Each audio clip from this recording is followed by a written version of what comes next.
মিশিয়ে লোকসভা নির্বাচন নিয়ে চলছে টানা উত্তেজনা।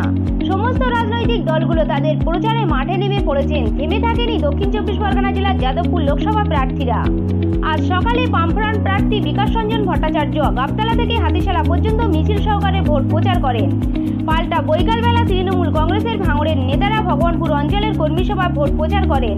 ভাঙড় 2 ব্লকের তৃণমূল কংগ্রেসের সভাপতি ওহিদুল ইসলামের সভাপতিত্বে ভগবানপুর অঞ্চলের দলীয় সভাপতি ইব্রাহিম মোল্লার ডাকে আজ এই কর্মী সভা হয়।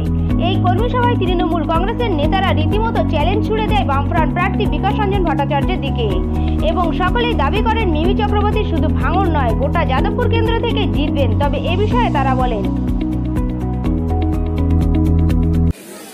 মোদির পিছনে ফেউ লাগার মতো সব জায়গায় গিয়ে তার বক্তব্য রাখছেন, পাল্টা বক্তব্য রাখছেন। তাহলে আমাদের সেখানে মমতা ব্যানার্জির হাতকে শক্তিশালী করতে হবে। আমাদের আনাবুল আছে, আমাদের ওহিদুল সাহেব আছে, আমাদের নান্নু হোসেন আছে, আমাদের মোস্তাক আছে, আমাদের কাশিমুল আছে, আমাদের বিশ্বজিৎ আছে, আমাদের মমিনুল আছে এবং আরো অনেকে আছে। সবার নাম আমি করলাম না, কিন্তু নাম জানি না, তারা জানি। সবাইকে আমি এই কথা বলবো যে আমরা ঐক্যবদ্ধ, একযোগে লড়াই করতে হবে। কারো পিছনে কারো কাঠি দেওয়া চলবে না, কাঠিবাজি বন্ধ। ভোট পর্যন্ত কাঠিবাজি চলবে না। তারপর ভোটে জিতে গেলে তার কাঠির কত জোর আছে সেটা বুঝে নেওয়া যাবে, কিন্তু আগে কাটি দিলে সেটা আমরা বরদাস্ত করবো না। সোজা ইচ্ছে এখানে কইতে আমাদের কর্মী হয়ে আমাদের দলের পিছনে ঘুরে আমাদের খেয়ে আমাদের এটা থাকে সেটা চড়িয়ে বছর পার করবে আর ভোটের সময় এসে বিভিন্ন জায়গায় কাটি করবে, এ কর্মীদের রাখা হবে না।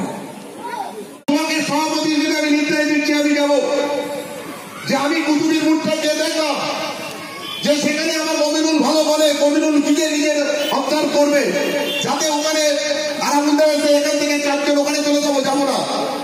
কুতুবির বিদ্যুতলায় বসবো, পাশে বাপি সোহানি স্কুলে বসবো, পাশে যেখানে বসার ব্যবস্থা করবে 10টা থেকে 1 ঘন্টা আমরা আলোচনা করবো। নেতা আমি একলাগে বক্তব্য রাখবো, আর সেই বুথের যারা নেতা তাদের কাছে শুনবো। আমি নিশ্চয়ই আপনাদের মঙ্গলের জন্য যেতে চাইছি। ওই লড়াই 42টা সৃষ্টি হবে না।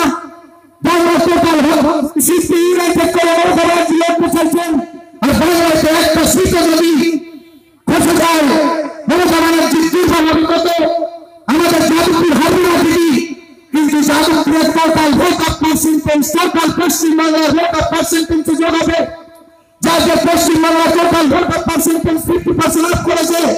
যদি আমার ভারত থেকে 50,000 বেশি দিতে পারি, টোটাল বাংলার ভোট অফ পার্সেন্টেজ লাগবে, আন্দোলনের গতি দিল্লি থেকে লাগবে। তাই আপনাদের কাছে অনুরোধ করবো নিজেদের মূল জনগণের অক্ষত রাখতে, নিজেদের সংগঠন অক্ষত রাখতে, পুরোনো দিনের অত্যাচার সামনে রেখে এরকম একটি কর্মী সভা অভিযোগ উঠছে, কি বলবে?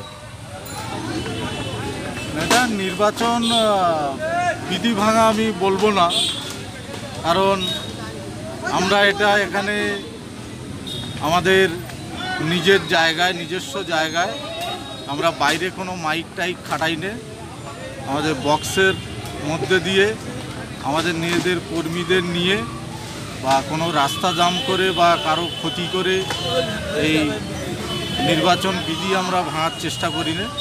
আমরা যতটা আইনের মধ্যে দিয়ে চেষ্টা করেছি যে মিটিংটা সংক্ষিপ্তভাবে আমাদের কর্মীদের নিয়ে বসে শেষ করা। না, লাউড স্পিকার বক্স পাশাপাশি বাজনা করে বাইরে থেকে আগত কর্মী সব কিছুই তো নির্বাচন বিধিকে ভাঙে বলেই মনে করছে এবং অনেকে অভিযোগ করছে।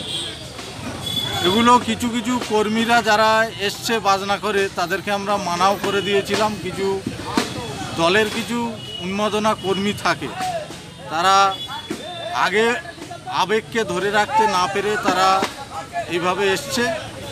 সেজন্য আমরা দলের পক্ষ থেকে আমরা ক্ষমা চেয়ে নিচ্ছি, যাতে আগামী দিনে এরকম এ ঘটনা আর না ঘটে। কোনো রকম অনুমতি নেওয়া হয়েছিল নির্বাচন কমিশন এটার জন্য? এগুলো আমাদের নিজস্ব ঘেরাটোপের মধ্যে বলে সেইভাবে প্রশাসনকে জানানো হয়নি। সেটা আমাদের পরবর্তীকালে জনজুয়ারটা দেখে আমরা বুঝতে পারি যে এটা আমাদের ভুল হয়েছে, নেওয়া উচিত ছিল। নাম, আপনার নাম?